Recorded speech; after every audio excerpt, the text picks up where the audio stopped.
A geometric sequence? Well, before I tell you what it is, let me give you an example of a geometric sequence. So suppose you have the following sequence: 2, 6, 18, 54.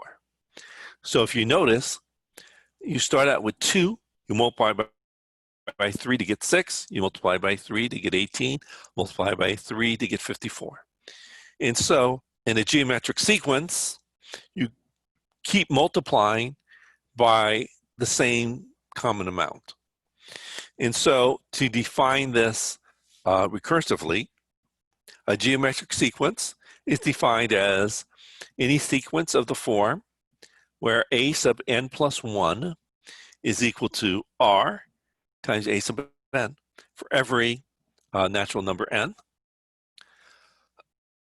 It could be that, well, I will usually assume that r is not 0. Otherwise, every term, well, past the first one, will always be 0. So it will be 12, 0, 0, 0, 0. So that's a boring. Or if r is equal to 1, then every term in the sequence will just be the same. So 15, 15, 15, 15, 15. So it'll be a very boring sequence. So we usually assume that r is not equal to 0 and that r is not equal to 1.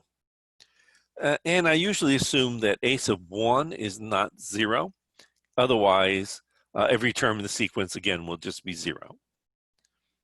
So a geometric sequence. A sequence is called a geometric sequence if the ratio of any two consecutive terms is always equal to the same ratio, r, where r is not equal to 0 or 1. And this common ratio, and this ratio is called the common ratio. So just like in the previous section, let me give you a formula for the general term of a geometric sequence. So a sub n is equal to a sub 1 times r to the power n minus 1. And this is true for every natural number n. So let's prove this using mathematical induction. So let's first look at the initial case. So a sub 1 is equal to, well, replace n by 1. So 1 minus 1. Well, 1 minus 1 is 0. So this is r to the 0. Assuming that r is not equal to 0, then r to the 0 is just 1. And so this is equal to a sub 1. And, well, if you plug in 1 for n are equal, so long as n is equal to 1. So now let's do the induction case. Let me suppose that a sub k is equal to a sub 1, r to the k minus 1. Let's look at r sub k plus 1.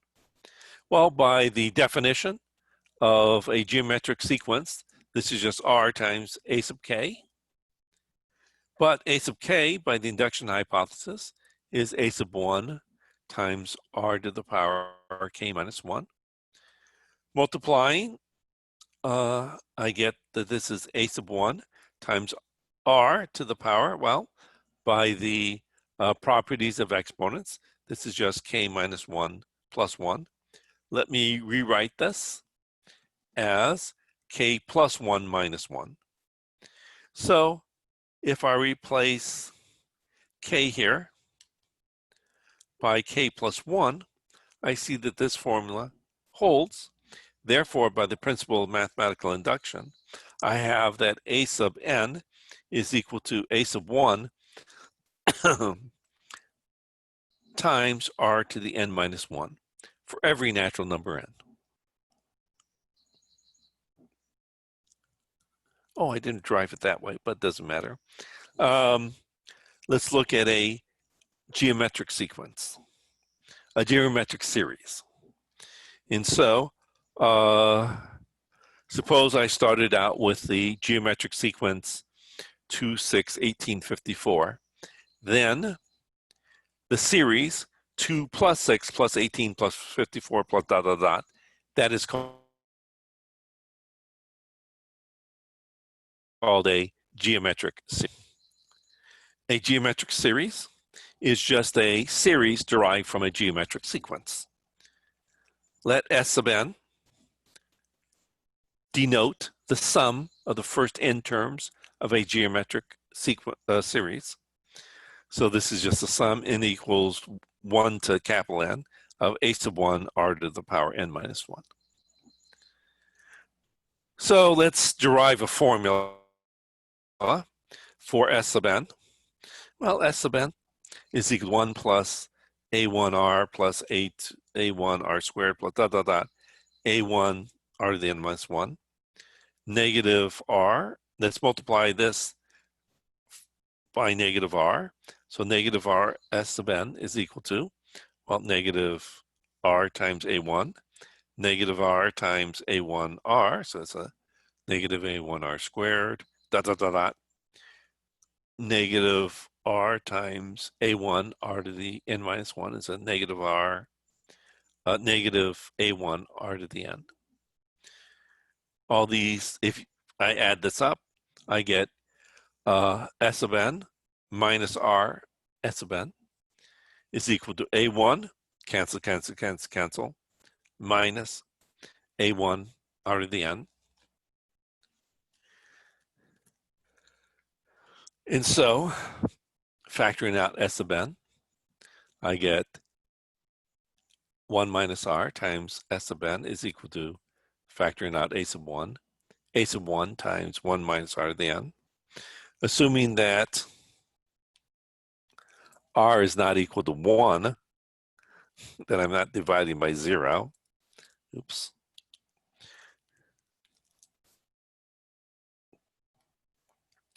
I can divide both sides of my equation by 1 minus r. So I get S sub n, the sum of the first n terms of a geometric sequence, is just equal to a sub 1 times 1 minus r divided by 1 minus r.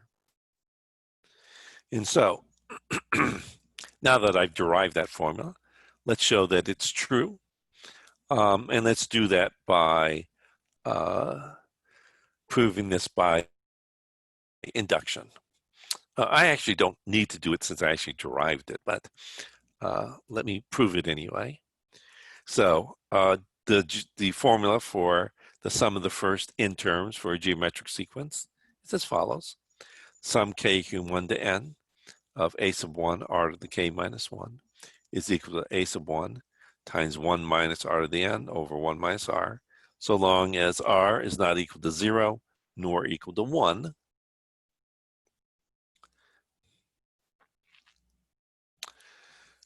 Let's do the initial case. So let's do the sum k equal 1 to 1, a sub 1 r to the k minus 1. So this is just going to be just the first term, just going to equal, well, what it is equal to when k is 1. So it's a sub 1 times r to the 1 minus 1. Well, 1 minus 1 is 0.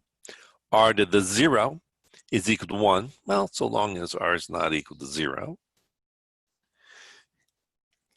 Let's look at the other side of my equation. A sub 1 times 1 minus r to the n. Well, when n is equal to 1, it's just r to the 1 of 1 minus r. Well, the r minus 1's cancel, so long, of course, as r is not equal to 1. So this is just equal to a sub 1.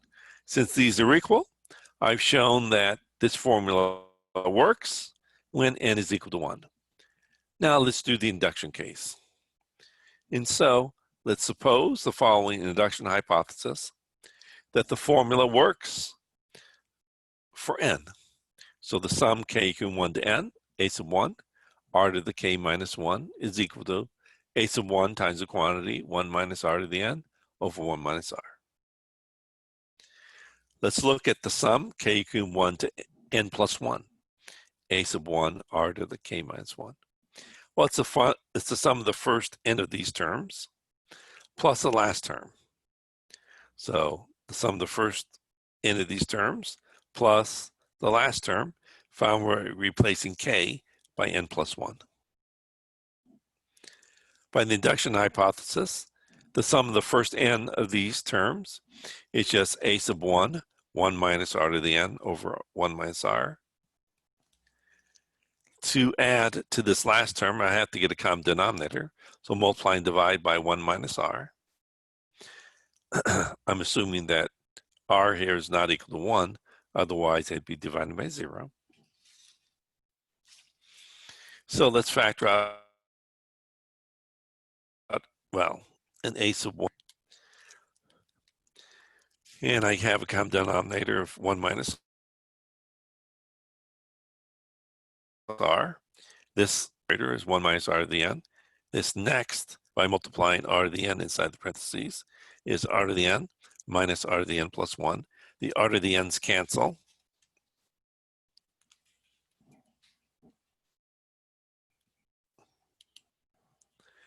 And so I just get 1 minus r to the n plus 1 over 1 minus r. And so I have that this formula works when I replace n here by n plus 1. So I just replaced n by n plus 1, and the formula is the same. Therefore, the induction case works. So, by the principle of mathematical induction, the sum kq1 to n of a sub 1 times r to the k minus 1 is just equal to a sub 1 times 1 minus r to the n over 1 minus r. And this is true for every natural number n. So I'm done. Let's look at an infinite geometric sequence, infinite geometric series. We could have looked at infinite arithmetic series, but they would have been very boring, because if I have an arithmetic series other than the zero series, it will always go to either plus infinity or minus infinity, because you'll always be adding up a whole bunch of eventually positive terms or a whole bunch of eventually negative terms. So for a arithmetic series, it's almost, well, it's going to be diverging for everything except for the trivial arithmetic series. So it was very uninteresting. Let's look at infinite series, however, for geometric series, because there we can actually find many cases where the series actually converges. So a series is said to diverge if it's not a convergent series. So a convergent series is one that will give us a nice finite answer. So the sum kq1 to infinity of a sub 1 r to the k minus 1 is equal to, well, let's look above. If I look in this formula here, so if I let n here go to infinity, be very, very large, if r here in absolute value is less than 1, then this is going to go to 0. So I have that this whole sum here approaches a1 times 1 over 1 minus r. However, if r here is greater than or equal to 1, then this term here is going to not go to 0. It's either going to go to plus or minus 1 or go to infinity. But in either case, this is not going to be a finite answer. And so we have that it diverges if r in absolute value is greater than or equal to 1.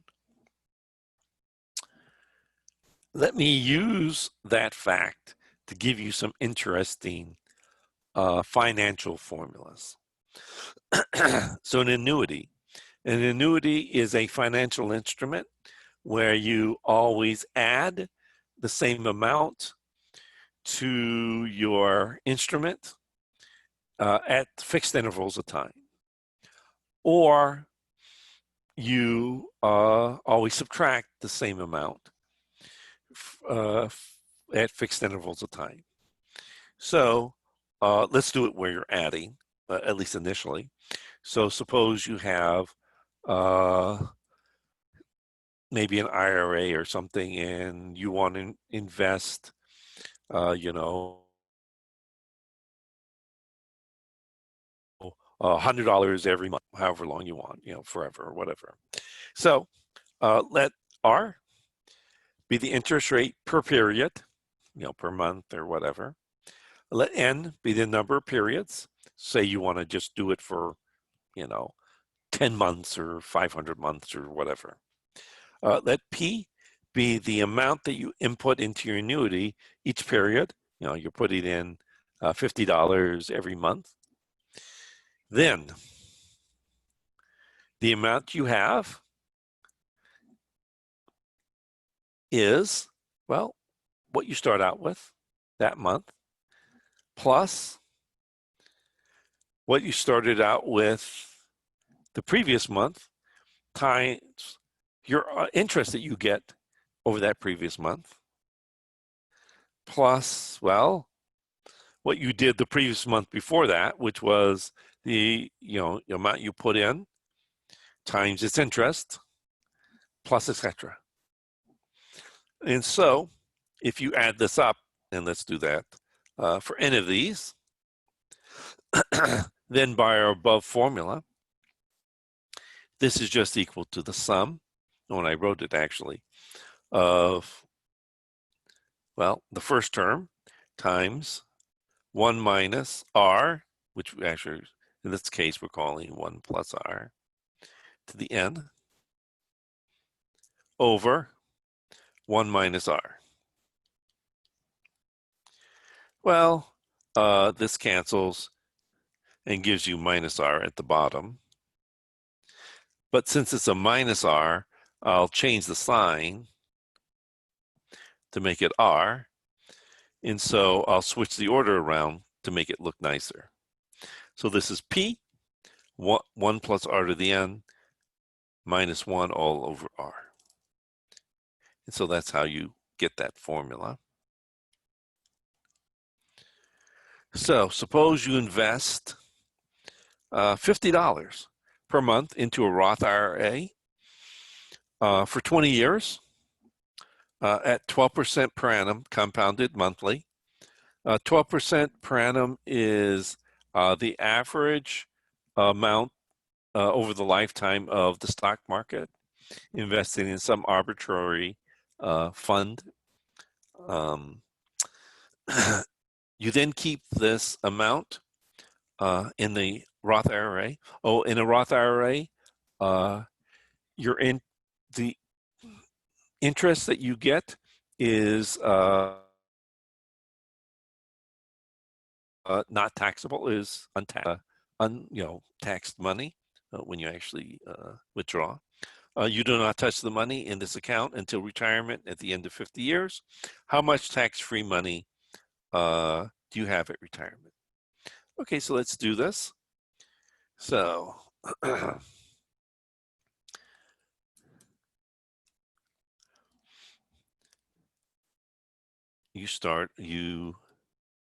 let's use this formula. Since I'm doing this as an annuity for the first 20 years. So this is 1 plus r to the n minus 1 over r.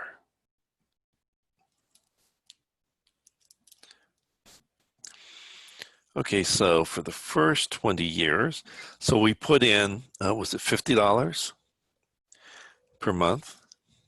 So $50. And this is at 12% interest. Of course, I did 12% because it's a nice number. So 12% per year is 1% per month. And you're doing this for 20 years, so that's for 240 months.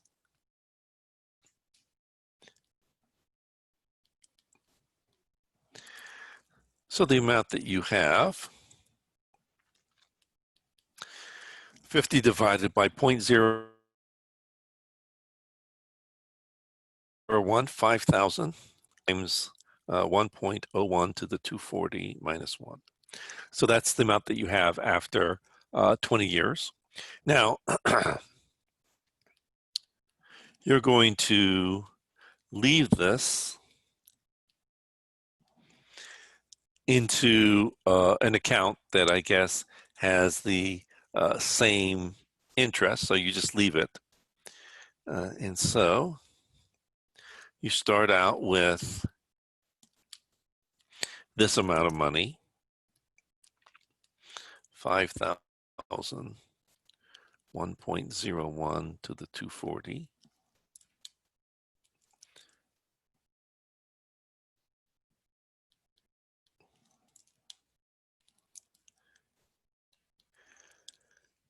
You then do, and let's see, this is 0.01 per month, 1% per month. And you do this for 50 years, so there are 600 months in 50 years. And so this is 5,000, 1.01 to the 240 minus 1. And this is 1.01 to the 600. And that's the amount of money you have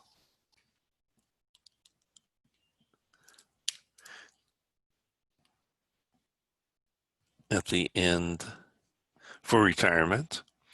And so let me just, I just unfortunately only have a little bit, only need a little bit of room here. So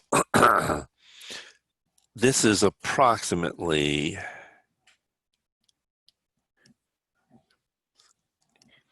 798.82. This is approximately $19 million, $20 million. So this is approximately $20 million for that.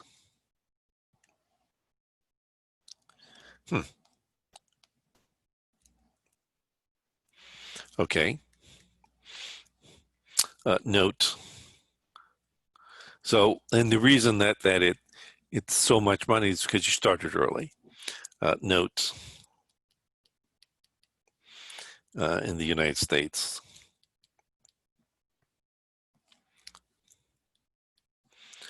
the average amount saved for retirement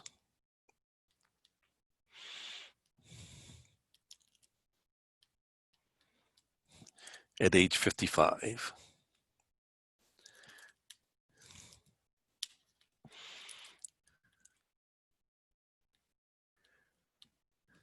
is approximately $100. Total of $100. So meaning people have not saved any money. Well,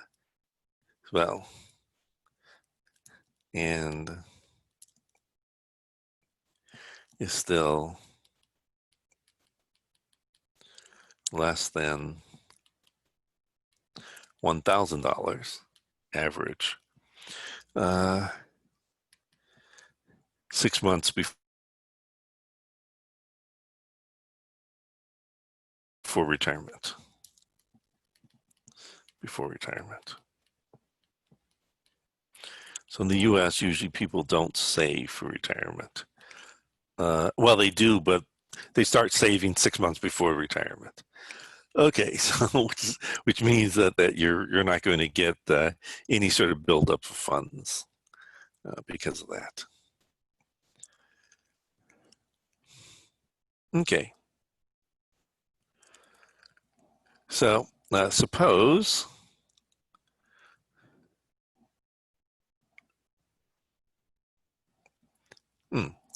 suppose that you win $37 million lottery.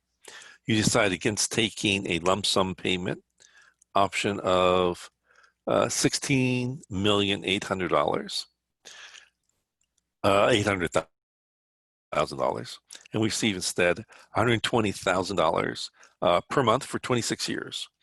What single deposit should the lottery commission make to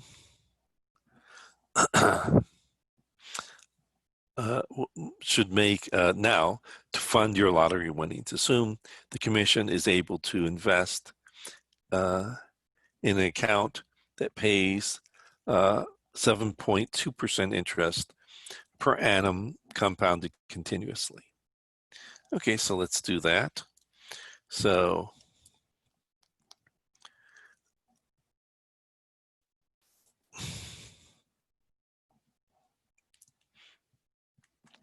oops. Sorry, 1 second.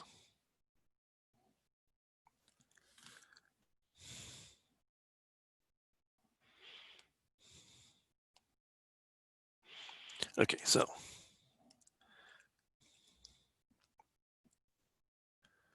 actually let me do that first. Otherwise I'm not going to.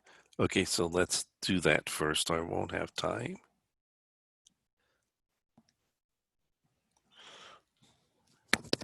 You just solve for that. A sub 0. Oh, I see.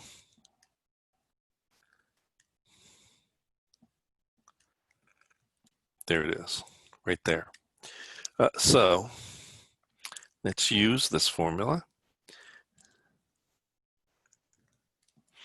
that the present value of an ordinary annuity is just equal to P 1 minus 1 plus R to the negative N over R. So let's use that.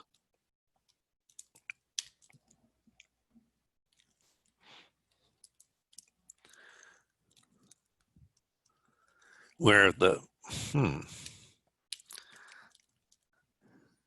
there it is. We basically use the same notation as above. So the amount you need to invest to fund this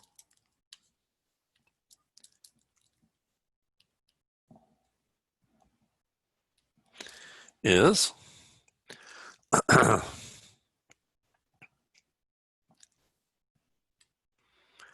$120,000 per month. The interest is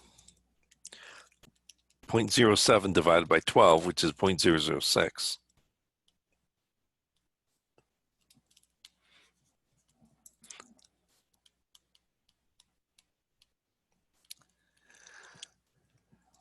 And we're doing this for 26 years.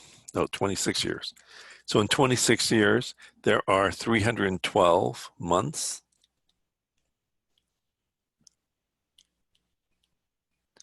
Okay.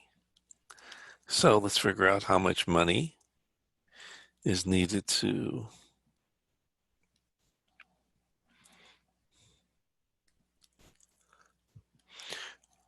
that you need to invest initially so that you have 120, so that you still have enough money in your account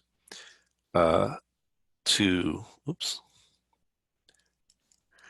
clear $120,000 per month for the lifetime of your annuity. 0.006, 312, 0.6. And so, well, this is equal to divided by 0.006. A sub 0 is equal to 20 million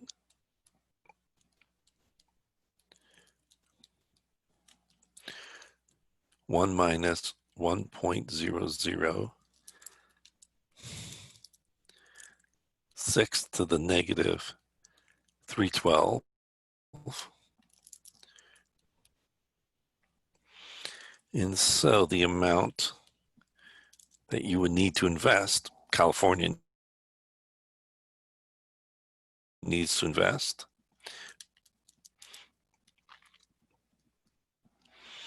is 169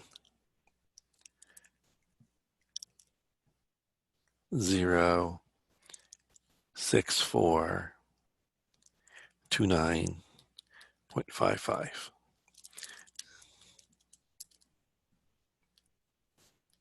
So approximately $17 million. Okay. And so it is basically, that's how they figure out how much you get per month. Okay. Mortgages and loans. Just solve that above equation for P. So suppose instead credit. So suppose that you purchase a home and you give some amount of money every month to pay off the loan, or you're buying maybe a car and you take a loan out to buy a car, and then you pay a certain amount every month. And you want to figure out, well, how much money should I pay every month for a particular loan? So suppose you take out a 30-year loan. Well, suppose you take out a 30-year mortgage of $700,000 for your new house at 4.8% per annum compounded monthly. So I have the following formula.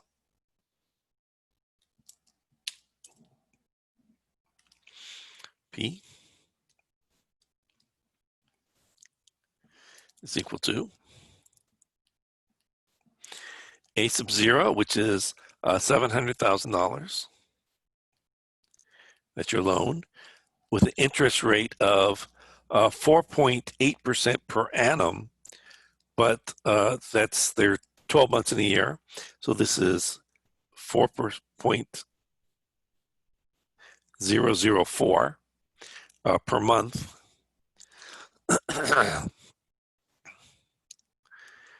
And the loan is for 30 years. 30 years, there are 360 months.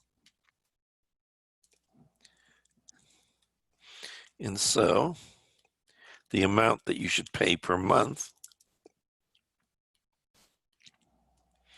is, well, let's see, 700,000 times 0.004 is 2,800 over 1 minus 1.004 to the negative 360. So that's the amount. But of course, I'll do this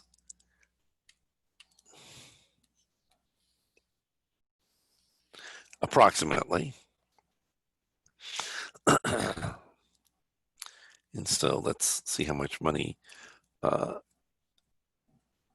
you have to, what your mortgage is, your monthly mortgage. So 1 minus negative 360 is $3,672.66. Well, 65748.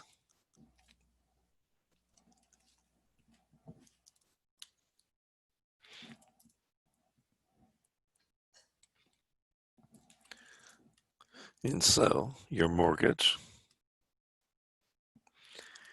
is 3672.66.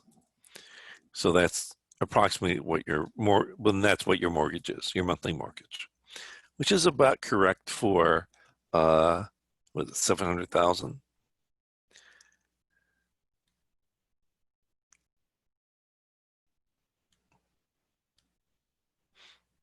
Oh,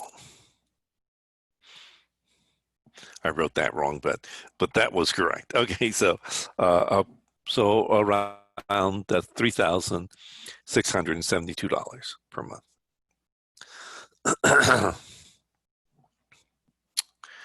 Suppose you take out a 5-year loan of $45,000 for your new car at 4.8% interest, uh, compounded monthly, your monthly payment on the loan. Okay, so we can have this amortization formula.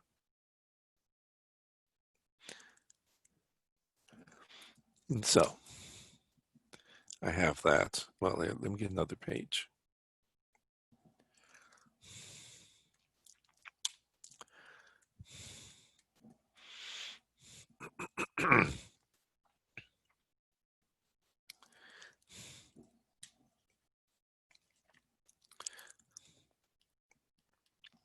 So this is $45,000. And this is 4.8% per annum, and there's 12 months in a year. So 0.004 over 1 plus 1 plus 0.004. And this is for 5 years. So there's 60 months in 5 years. And so this is equal to 45,000 times 0.004 is 180 over 1 plus 160. And that is how much you should pay on your car loan per month. But let's see what that is approximately. So 180 divided by 1 plus 1.004 to the power of negative 60. Is that it?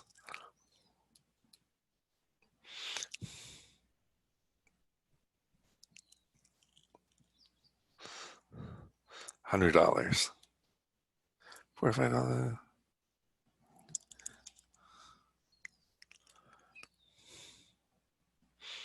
Wait, let me just see. That seems a little low.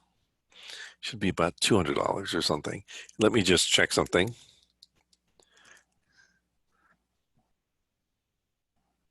Oh, 4% interest is small. Okay, so 4.8% interest.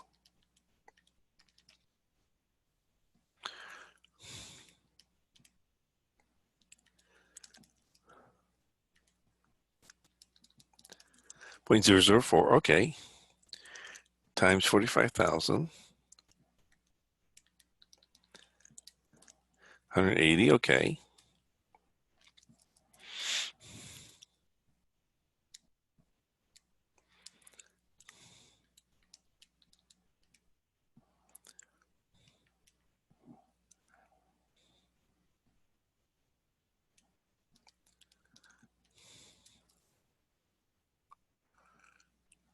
Hmm. Oh, wait.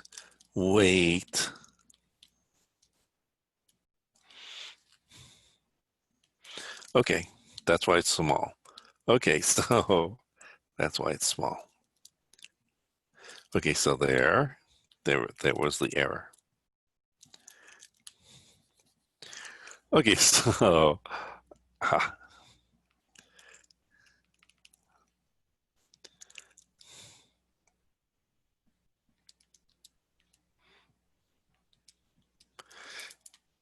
oh, okay, that's okay, so it is 845 point 088.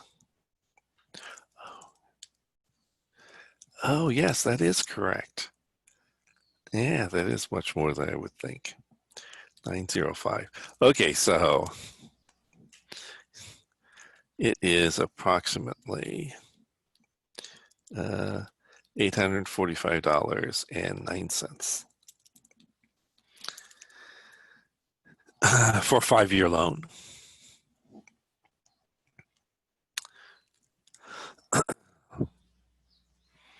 On page 753, let me do the following. Write the first 4 terms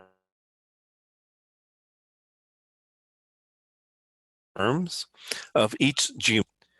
So the first term is 64, and the common ratio is a half. So the first term is 64. Next term, multiply by a half, multiply by a half, multiply by a half, and you keep going. That is the first 4 terms in this geometric sequence. Let's do the next one. Find the requested term of each geometric sequence. Find the 6th term of the geometric sequence whose second term is 3 and whose fourth term is 1/3. Well, I know that the general term of a geometric sequence is given by the following.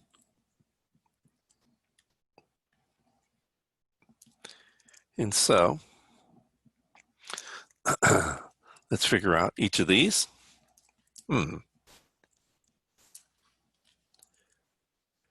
So plugging into this formula, I get that, plugging in for 2, I get that 3 is equal to A1. Maybe I'll write it is equal to A1 R to the first, and 9 and 1/3 is equal to A1 R to the power 3.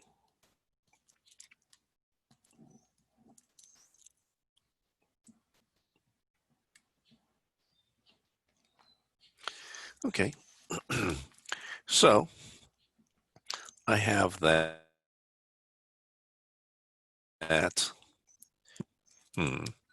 I have that a sub 1 r cubed is equal to 1/3, and a sub 1r is equal to 3. Therefore, their ratios are equal, and so r squared is equal to 1/9. Therefore,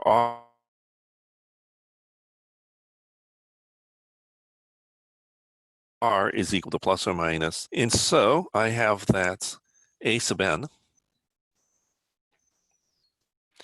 Well, let's figure out what a sub 1 is, I guess. So plugging in here, I get that 3 is equal to a sub 1 times r. And so I have that a sub 1 is equal to plus 9. And so let's figure out the 6th term. So let's figure out a sub 6.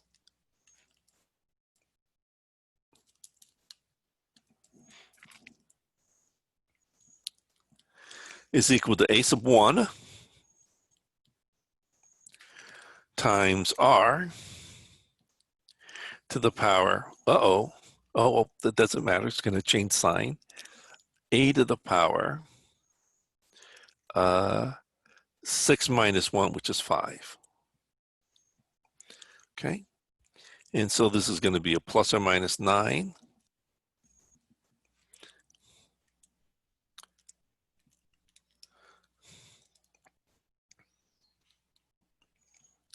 times plus or minus 1 over 243.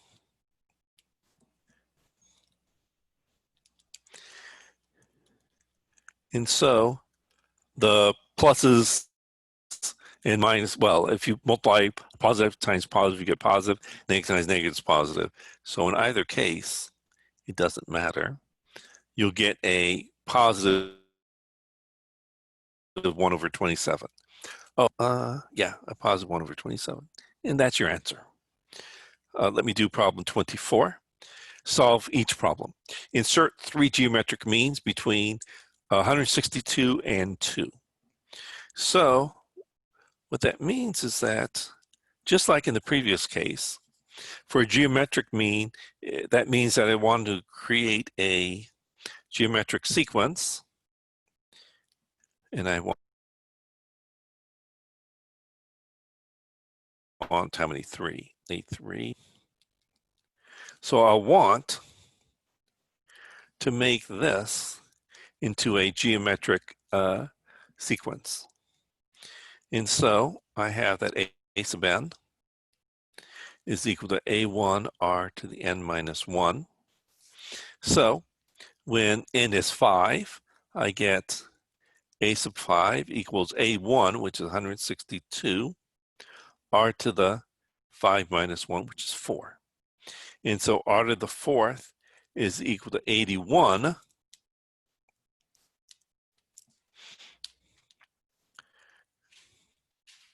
Well, there are 4 possibilities. So r squared is plus or minus 9.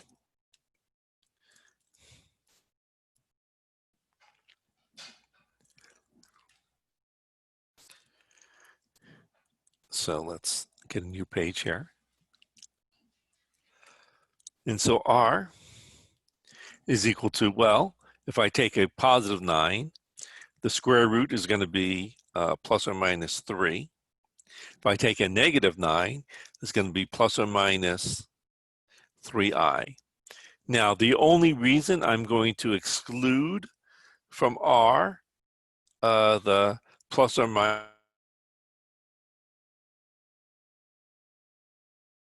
3i is because in the problem they're saying 2 possibilities, then they don't want the 4 possibilities where you include both the real and imaginary. So I am surmising that they do not want complex answers. Okay, so let's figure out what a sub 1 is. Well, I know that we know what a sub 1 is. It's 162. So let's figure out what each of these are. Well, let's suppose, actually, let me give you all of the answers and then just box the 2 that they want. So it's 162. Oops. I made an error. It's 1 over 81, 1 over 9, 1 over 3. This is plus or minus I over 3. Okay, so let's do that. So this is going to, so one answer is 162 divided by 3, 54.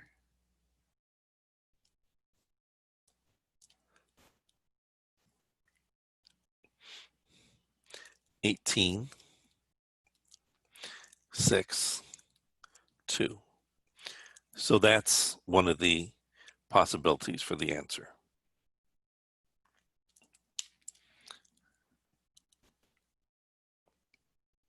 Next, let's pick negative 1/3. So it'll be 162 minus 54 plus 18 minus 6 positive 2.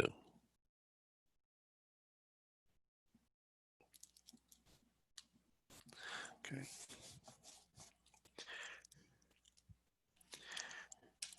Next, we could have 162, 54i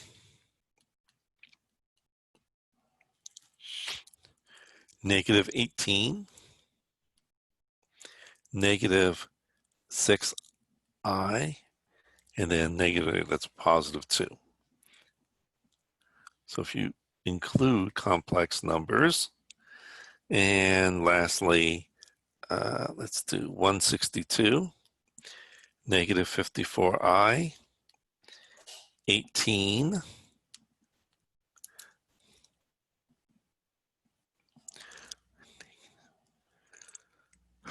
negative and negative become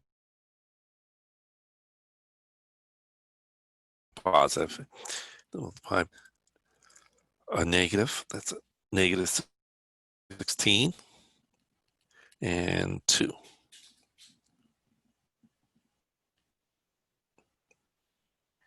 Now the actual 2 that you want, I imagine, are these. Oh, that's great. Are these 2 answers. So I imagine that those are the preferred ones, the ones that are real. 28.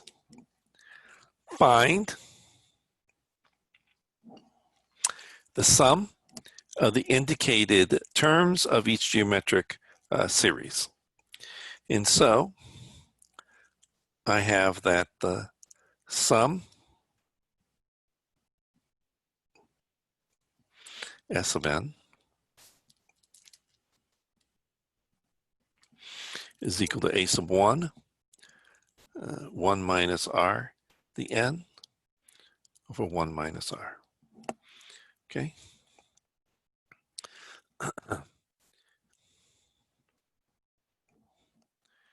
And so this is equal to S sub 12. Let's add up the first 12 of these terms.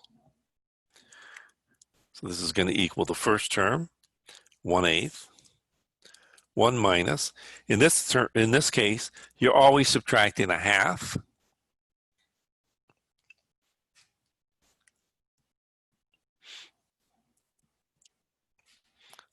So let's always subtract a half.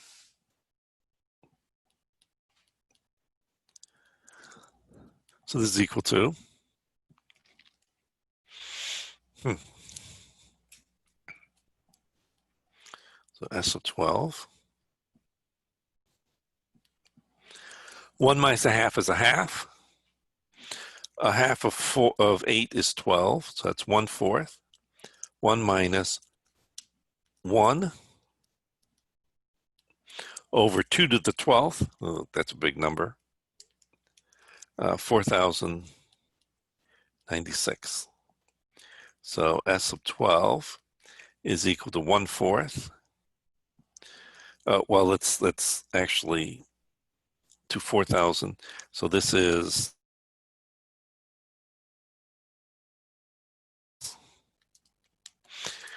so let's do the 4,096 times 4.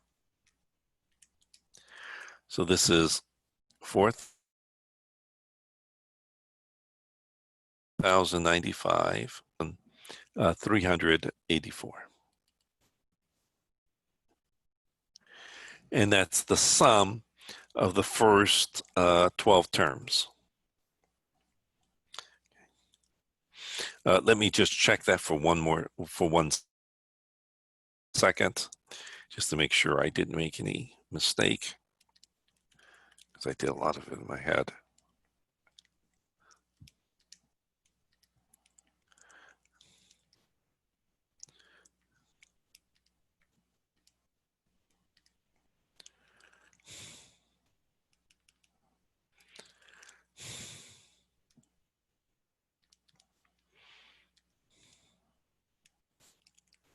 Yes, and that is correct.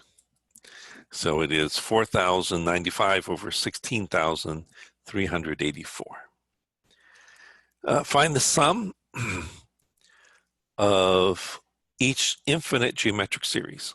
So first off, notice that the common ratio is 1/2. which is less than 1. Or maybe I should have just said this. And therefore, I have that infinite series.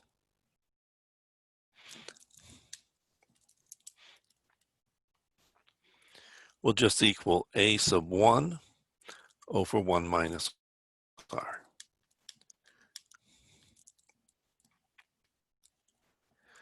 Okay, so let's do that. So this is equal to the first term, which is 8 over 1 minus a half. Well, 1 minus a half is 1 half divided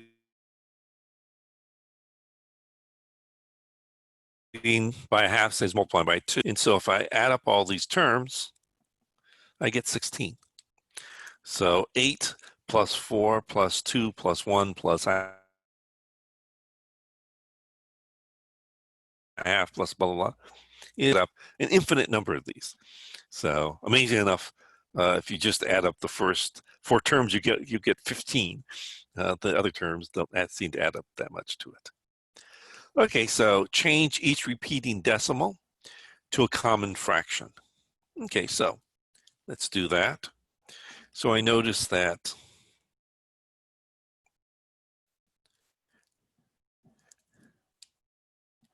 this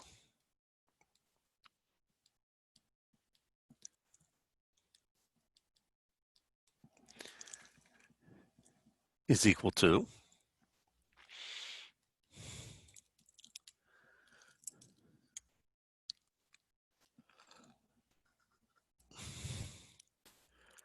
0.37 plus 0.37 times 0.01,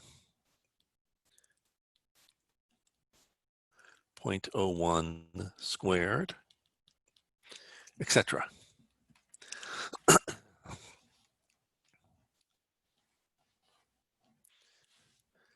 And so I can just write this as a infinite geometric sequence. Oops. I probably don't, well, so this is equal to the sum, k equaling 1 to infinity,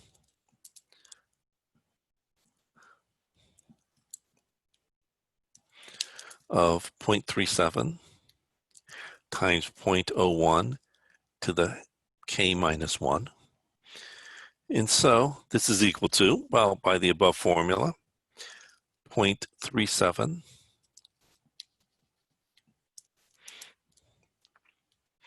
a sub 1 over 1 minus 0.01, since 0.01 in absolute value is less than 1. So I had to check that it actually converges. And so this is equal to 0.37 over 0.99. And so this is equal to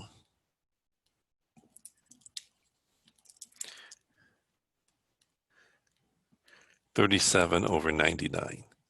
And so I could write this this decimal as this